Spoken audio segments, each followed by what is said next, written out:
paakyat at kapwa nila na mabrata ngayong mahal na araw. Patuloy naman ang monitoring ng Calabarzon Police para tiyakin ang kalikasan ng inaasahang mahigit 1 milyong pagsisimba ngayong Huwebes Santo. Narito pahayag ng ilan sa aming mga nakapanayam. Sana po laging malusog yung pamilya. Anak po ay laging iayos. Hanggang sir, laging malakas. Sa maliit na bagay, masaya sa pakiramdam. We have prepared more than 2,000 security members of the security forces. Actually, hindi lang naman itong cathedral ang binibigyan natin ng protections. Many other religious destinations in place po lahat ng mga security forces.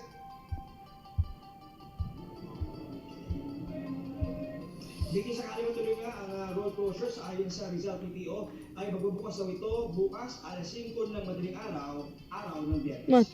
Yan ang likas na rito sa Rizal, Balik City. Ano po? Salamat sa iyo, John Consulta. At susunod, Kaya, ang hindi pang-karaniwang bisita iglesia sa lungsod ng Marikina sa pagbabalik ng 34 oras. hindi sorry. Tikman ang manggang sumisipa ang anghang. Pinagsagang sagradong bundok ng Banahaw, inalayo dahil sa tubig ng milagroso. Kapuso mo, Jessica Soho. Pagkamatay ng kanilang pandirigma, pagkawala ng isa ng brilyante, tiyak na may binabala sila. Kantilan na Bawat ng balik na mahitsak mo ng bogey at kanya ay mahaharap lalo sa higit na matinding panganin. Sangre. Sabi mo, tataling mo ko kay Jesse na kayo po. Nakan. Ya. No, hanggat wala silang sinasabi, walang nangyaring masama sa kapatid natin. The Secrets of Hotel 88. Witness the story that shaped history. Nilikha ng Diyos ang tao. Sino Diyos? Ang Diyos niya ka. Kung makapangyarihan ang Diyos niya, bakit hindi mo kayo naging? The timeless biblical epic. The Ten Commandments. Monday, Thursday, 7:30 p.m.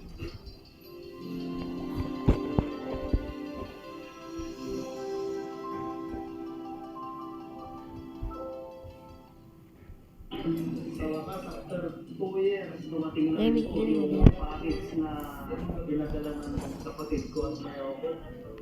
Pero ganito nga po yung dumating, mga kaibigan, no? Ay. Asal to biasa.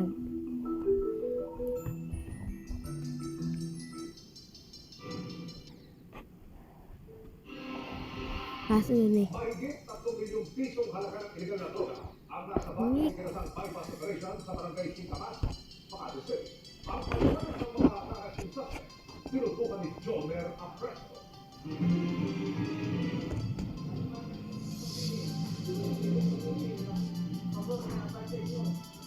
Inaresto ang dalawang lalaking yan sa parking lot ng isang grocery store sa barangay Singkamas, Makati City, pasado alas 9 kagabi.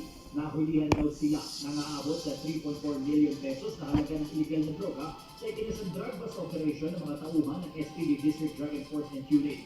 Matapos naman ituro ng mga naunang nahuli kung sino ang supplier nila ng illegal na droga. Target sa operasyon ng 42 anyos na suspect na si alias Boss na residente ng Pandacan, Maynila. Kasama ng nahuli ang 35 anyos na si alias Jarami na residente rin sa nasabing lugar. Base sa investigasyon, gamit ang 100,000 pesos na may mas money, nagawang kumagat sa pain ng mga suspect na nagresulta sa kanilang pagkakahuli. Nakuha sa kanilang tinatayang nasa kalahating kilo ng hinihinalang shabu. Pinaniniwalang nag-ooperate ang mga suspect sa iba't ibang bahagi ng Metro Manila. Pero ayon sa kanila, hindi sa kanila ang mga droga, inutusan lamang sila na magamit ito kapalit ng 1,000 piso. Pagka nag-gusto ko, tumatawag po. Sa cellphone ko, tumatawag po. Tapos, saan kayo makikita? Diyan lang sa may kanto. Kaya nila po, sinamahan ko lang po siya. Pagkat sa barangay, nataon lang talaga na sa kanila na pinapag-transaksyon dahil boundary lang ito kung saan nakatira ang mga suspect. Bali, sabi sa akin ng polis meet up yata sila rito. Hindi ko Ngayon ko lang din sila nakita. Maharap ang mga suspect sa reklamong paglabag sa Comprehensive Dangerous Drugs Act of 2002 habang patuloy na inaalam kung sino ang posibleng nagsusupply ng droga sa mga suspect. Jomer Apresto nakatuto, 24 oras.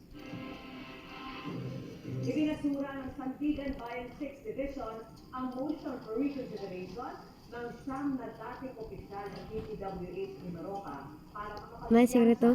sa kasong malversation. Ato ko na ko secret dili. Kaugnay ito sa Ano si manay? Isa. Secret po sila sabi.